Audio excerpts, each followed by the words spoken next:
Welcome everybody to World of Tanks subscriber replays. My name is Maxwell and today's first video is from the user Julian R94. That is Julian R94. He's driving the IS-7 on a standard battle on the Mountain Pass. Obviously the IS-7 is a tier 10 heavy tank for the Russians. Still a pretty viable heavy tank as well, being in the game since launch. It's one of the only tier 10 heavy tanks that are still very widely played. I think it's the only tier 10 heavy tank still used to this day in Clan Wars, so that'll tell you about its viability. It's got good speed, good maneuverability and agility. Its turret armor is absolutely unparalleled. If you can get this thing hulled down, it's pretty much never going to get penetrated in the turret. Having a quick look there at the Awful Panther, decides to have a blind shot into the bush just in case. He's going to be reloaded before he gets into the actual fighting, so might as well just do that. It doesn't harm anything. Despite its fantastic turret armor, though, its front armor leaves a little bit to be desired. Its piked front means that if you try and angle this thing to the side, you generally present a nice flat plate for the enemy to fire at, and this lower plate here can be a weak spot. But like I said, unless you can see the flat side of this turret and the very bottom of it, there's pretty much no chance you're going to penetrate this thing. So when it does get hulled down, it is very, very difficult to scratch. So Julian going to be heading all the way to the left-hand side here, spotted out a good contingent of the enemy force in the centre there, and there is another good contingent of enemy tanks on the right, on the left-hand flank here, sorry if I said right. Going to be a good duel nonetheless. Finds another IS-7, not quite able to... There we go, gets a hit on him for a nice chunk of damage. You see this thing has, well, let's just take a very quick look at the alpha damage. 250 pen, 490 average damage. He's taken 2 hits from the enemy IS-7 here and taken no damage. He's given 2 shots back and damaged one of them. As you can see, he's in a good position where he is pretty much hulled down. The enemy tank's only able to see his turret. The Waffenträger E100 comes around the corner. Think he's going to be able to get some free damage on this IS-7 that's all by himself, but he's only able to hit his turret, so decides not to open fire there, as that wouldn't do any damage whatsoever.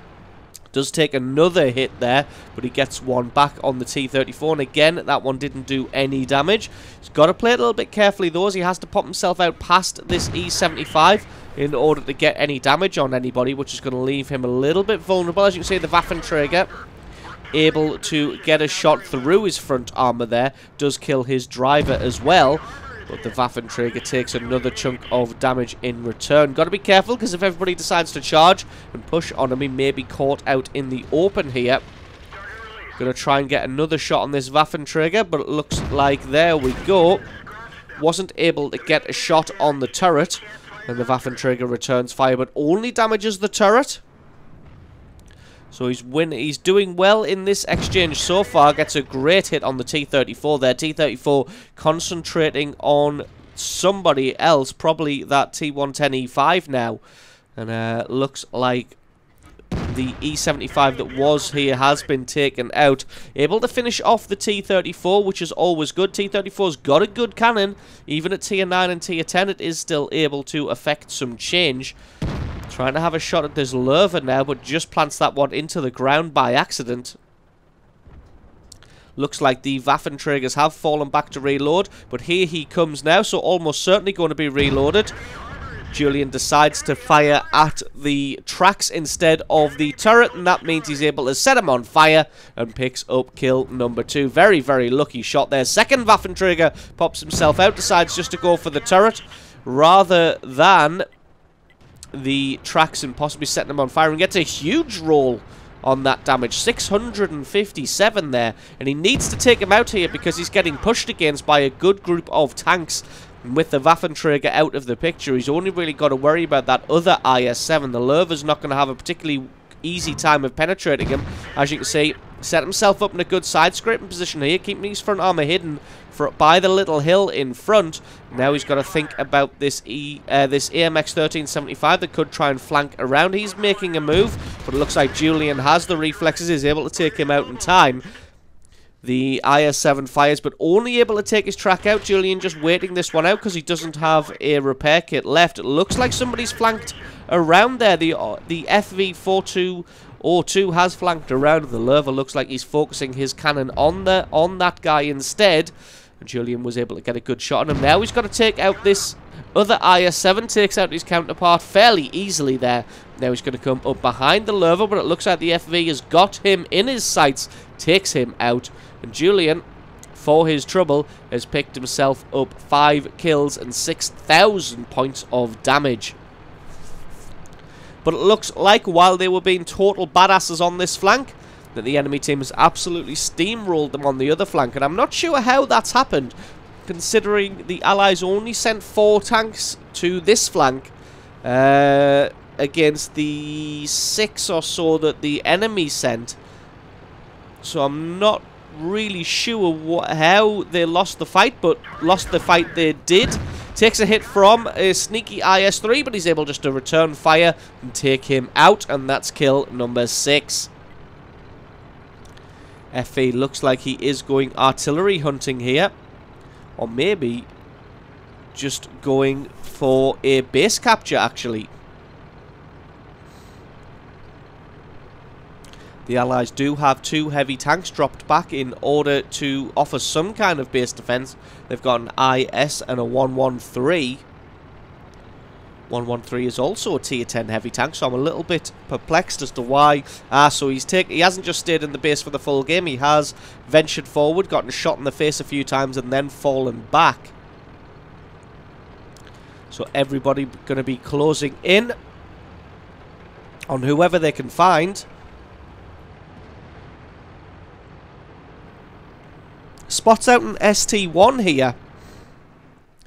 Looks like the ST1 is staying well hidden at the moment. Can he sneak a shot through the top of his turret? Looks like he's going to try and put it through his engine deck instead. Possibly try and set him on fire, but the ST1 just managed to move back at exactly the right time. And Julian's shot just bounced off his gun mantlet. FV is also on the bridge. Looks like he's actually hanging around to try and get a shot on someone there. There is a T-28 prototype in the background, so Julian's not going to be able to hang around here for too long. Nope, it looks like that T-28 is actually climbing the hill. May have decided against that. ST-1's lower plate proving too strong right now. And have to try and find somewhere to sneak a shot through against the ST-1, but it looks like he hasn't got the penetration either. Gets a great hit onto him there to do a little bit of damage. Artillery shells coming in. Looks like the 113 got himself taken out. There is still the T-28 prototype problem. That there he is. The T-28 prototype is behind Julian. So he's going to have to put his skates on and push this ST-1 down quickly, or else he's going to start taking fire from the rear. The FV is hanging around. Hopefully he can do something about this T-28 prototype, and if not him, then hopefully the IS can get down the river and maybe plant some shots onto him. Manages to spin himself around without taking too much damage, and that is pretty much everybody sewn up now. It's just the artillery to go. And there he is. Can he land a shot? He can indeed, but he fired his HE round and wasn't able to get that one through the armor. Should have really just stuck with standard rounds, although he hasn't got any of the standard rounds left. He's only got premium shells. Looks like, I don't think the FV is going to be in time, and the artillery tried to scumbag that one away, but wasn't able to steal the kill. And it looks like Julian is going to be able to get his final kill, kill number 8, for his Radley Walters medal and 8,000 points of damage. So there was some excellent team play at the end there between himself and that FV. And some great play on that corner on the left-hand flank there to hold off so many tanks and do so much damage and whittle them down. It's just a shame that the rest of the team capitulated on the other flank. So awesome replay there from Julian R94. Thank you very much for sending that one in. And don't forget to stick around, because as always, there's another game coming right up. Let's get this show on the road. And that was second replays from the user Goyrad. That is Goyrad, and he's driving the Batchat 25-ton on a standard battle again on the Mountain Pass. 2 replays from the Mountain Pass today, just because it is such a beautiful, deliciously looking landscape. Batchat is the tier 10 medium tank for the French, the one with that awesome auto-loader. In fact, if we take a quick look at it, you see 259 penetration, 390 average damage, 5 shells in the container. It is able to dish out a huge amount of damage, and as you can see, there are 3 allied Batchats in a platoon, all platooned up together. So you can see they are probably going to be able to wreak some havoc on the enemy team. As you can see, the speed of this thing is pretty sublime as well. He's up to 60-65 kilometers per hour, which means that all 3 Batchats are able to reach this advanced position fairly quickly. As you can see, already picking apart the T-69 down there. Goyrad spots out a IS-3, gets 1 good hit. Gets a second one which bounces, third one which bounces as well, fourth one he's going to have to aim at the weak spot now. And that last one actually was a little bit of a surprise. I expected that one to just penetrate no problem whatsoever. As it was, it bounced. Accuracy of this gun apparently not top notch. It looks like one of them is at least able to eliminate that IS-3 fairly quickly. One of them gets blown to pieces though. Looks like he left himself out in the open way too long there. The one with the kill. There are still 2 Batchats left though, and they're going to have to be a little bit more careful with their hit points now and place their shots a little bit better. Looks like the allies are using the opportunity of the Batchat distraction to make a daylight charge across the minefield there, moving straight across the center of the map. Looks like they're going to try and catch this T110E5 between a rock and a hard place, although they do have to be aware that the entirety of the enemy team is right there in G6. Gorad just playing this one a little bit cagey. Going to maybe wait for the T110E5 to spin around and try and focus on the guys coming up the hill behind him, and then maybe they can go and take a shot at him. Don't want to take any hits, don't want to lose any hit points when you don't have to. As the longer you can survive into the more hit points you can take into the late game with an auto-loader, the more tanks you can eliminate. Playing this one very carefully, just going to speed this up until he decides to move in. Is now going to take a shot. Gets a good hit on that IS-8, and the second one. Can he land a third? He can indeed. That's his first kill now. Going to try and put a shot on the Jagdpanzer E100, but that one just about bounces. Just as we say that, another IS-3 comes around the corner, but it looks like, yep, he is pointed in the other direction. Looks like he's squaring off against the FV4202 and that ST1 now. I don't think he realises that he's got 2 tanks behind him. I don't think that M46 Patton realises that there's an IS-3 there. The IS-3 is doing a great job of surviving right now, but it's only by the grace of God and by the grace of reload. That Patton's still not paying attention. There was an IS-3 right there, gotten 2 tanks killed, trying to YOLO around the corner for him. Goyrad finally reloads and takes him out. I'm not really sure what this Patton was thinking. Could have taken that IS-3 out ages ago, and maybe those 2 medium tanks wouldn't have died trying to get the kill onto that IS-3. Gets a good hit onto the Jagdpanzer E100 now, but don't really want to poke out while he's pre-aimed on the location. So going to reload that cannon and transition back to overlook the center of the map. There is a mouse in the middle of the map, so going to have to do something about him. He's only got 306 hit points left, so if Goyrad's able to get a good hit onto him, he will be able to take him out. Somehow the mouse bounces on a Batchat.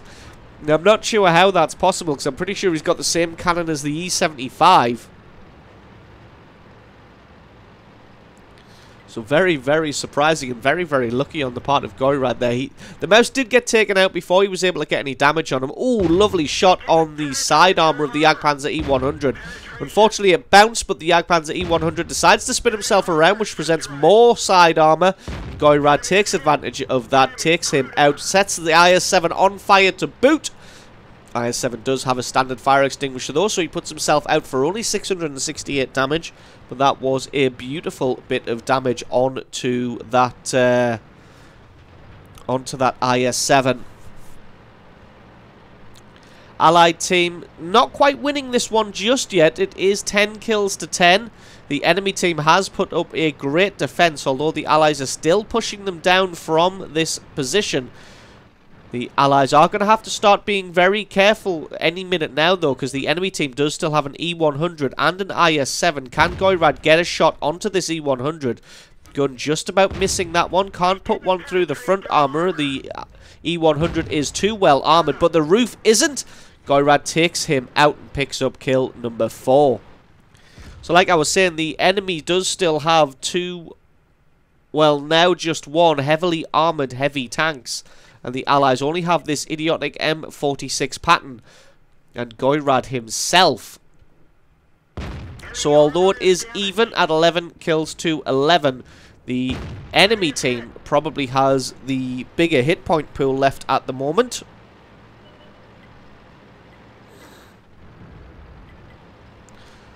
But amazingly, the M46 pattern decides to man up there and takes out the IS-7, but then he gets himself taken out by the ST-1, camping so hard. He's on top of a mountain. And that just leaves Goyrad himself, this AMX-1390, and the artillery. The MX-1390 is all the way on the other flank, but he's got to square off against a T-28. Goyrad just playing this one carefully. The ST-1 was last STA-1 was last spotted in this location, but it looks like he's moved to the other side of the map now. He may be able to take out the 1390. The T-28 is indeed. This is Goyrad's chance to move forward. Just expleting in chat there that what the hell was that AMX 1390 thinking? Just sat there and got himself killed. Maybe he was AFK.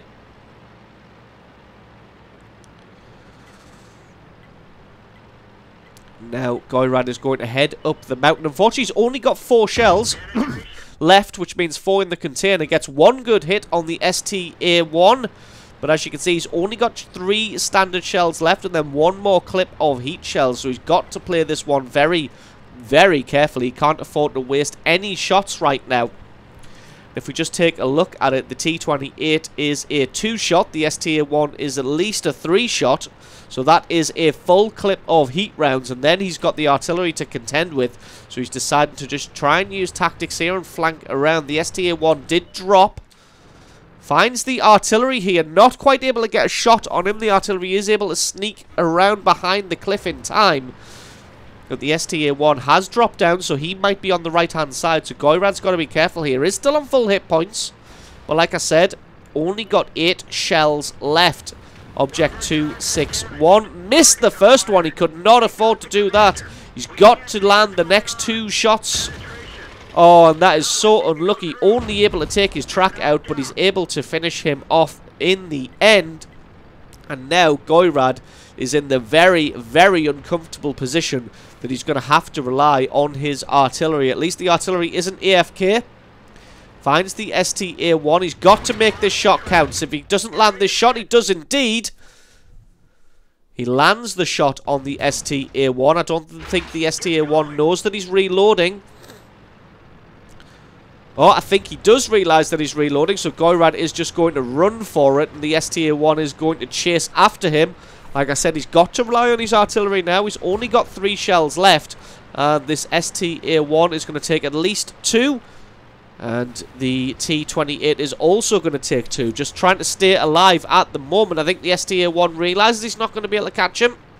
So sets himself up in a defensive position, because he knows that the bat chat is going to be reloaded any minute now. Goyrad can afford to take a couple of hits, so he could probably just charge in for the STA-1. Although he can take a couple of hits, he can't afford to miss any shots. And indeed, he's missed 1 already. He's got 2 shells left. He needs both of these to kill the STA-1. And then after that, he's got to rely fully on this T-92. Charging in here, decides that he's got to go for it. Lands 1 good hit on the STA-1. 1 more is all he needs, and he takes it. Takes him out, picks up kill number 6 and 6 and a bit 1,000 points of damage. But as he's saying, he's out of ammunition. So now he's going to have to play the scout tank for the T-92. As this is their only chance.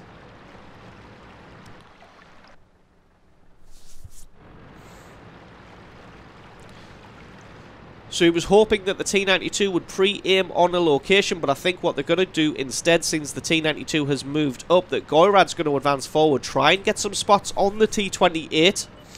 There he is, and he does have 644 hit points. So he would have been a 2-shot for Goirad. If he hadn't been so unlucky with the artillery, he would have had enough ammunition himself to take out this T-28. Unfortunately, though, he didn't. T-92 taking his time here, as this shot is going to have to count. If he misses it, this T-28 is going to be able to take both of them out. He is charging forward. Goirad backs off. T-92 takes the shot, takes him out. And that is GG and the victory. So absolutely awesome game played there by Goirad in the Batchat 25-ton, picking himself up 6,500 points of damage, 6 kills, firing all of his shells in a very heated and very furious battle. So awesome replay from you. Thank you very much for sending that one in. Don't forget, guys, if you've got yourself a good replay, then send that into replay@screenreality.com. The link for that is in the description. Just attach the replay file itself or the link to the What Replay website to the email, and I can check that one out for you. So thanks very much for watching, everybody. Don't forget, if you enjoyed this video, you found it useful, informative, you learned something, or you just enjoyed it, think about hitting that subscribe button, because there's a lot more World of Tanks content on this channel. I have been Maxwell, this has been World of Tanks, and I will catch you guys next time.